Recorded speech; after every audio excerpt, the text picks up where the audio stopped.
Finally, after wrapping up enough side quests, we're ready to proceed to Academia 4XX, the salvage timeline.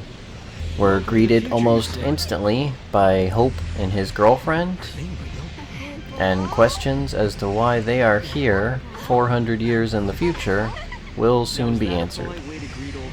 The main fragment chase in this area is going to be entirely made up of solving riddles and puzzles scattered throughout the city streets. And for your amusement, there are tons of children that just faceplant on the sidewalk constantly. They all seem to be alright, but it happens a lot. All we have to do is walk up to these brain blast stations scattered throughout the city and answer a long series of random questions. Now, each one of these stations has a bank of maybe 50 or so optional questions that it will pull out, about 10 for you to answer at each one. I would say maybe 50% of the information is stuff you might know offhand, and the other 50% is totally random, incomprehensible.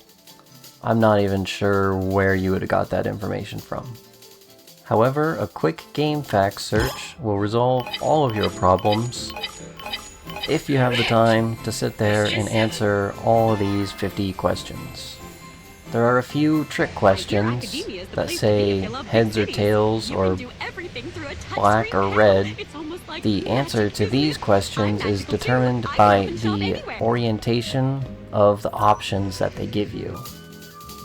For example, the heads and tails offered in the right-left position means the answer is tails, but if the heads or tails are oriented in the top-down direction, the answer would be heads. Likewise with red and black, vertically the answer is black, or horizontally the answer would be red. And once you've completed all of these quizzes and think you're finally done, oh ho ho, we are just getting started. Welcome to Brain Blast.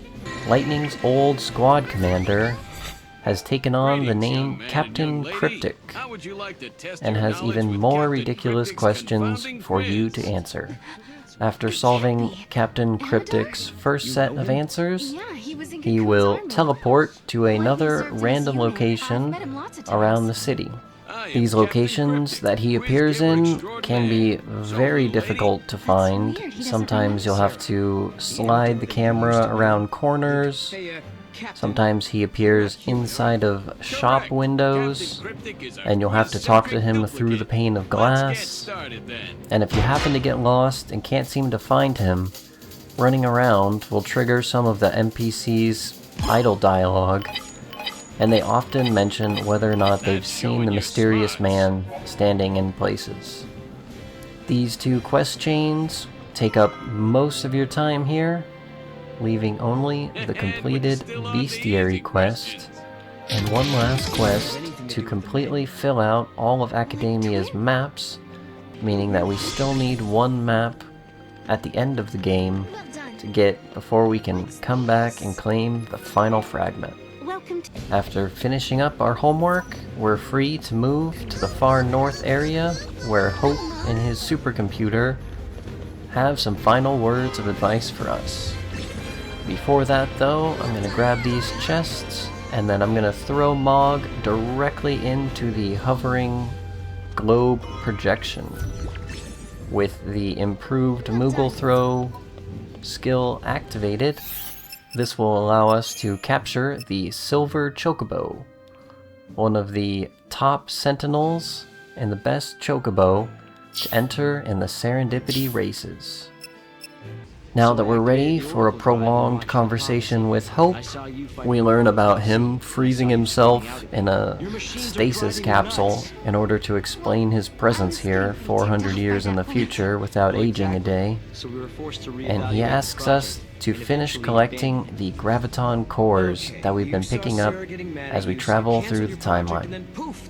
At this point, only one core is missing, So I will head to the XIII-100 and over here in the gorge area where the cracks are, the Graviton core is hovering right by the side.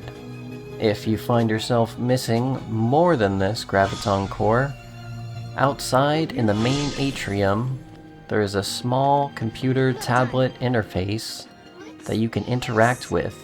Opening it up will give you a list of the Graviton cores and a picture of where they can be found. With the final core in hand, we return to Hope, solving their problem of creating a floating city, and are rewarded with the artifact needed to open the gate in the large courtyard just to the southeast of the main building.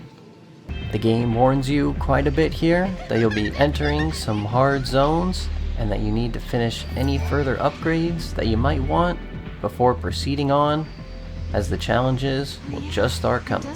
So get your Crystarium points all settled up, your weapons equipped, and your best monsters packed in your paradigm as we set out to reach the end of the world.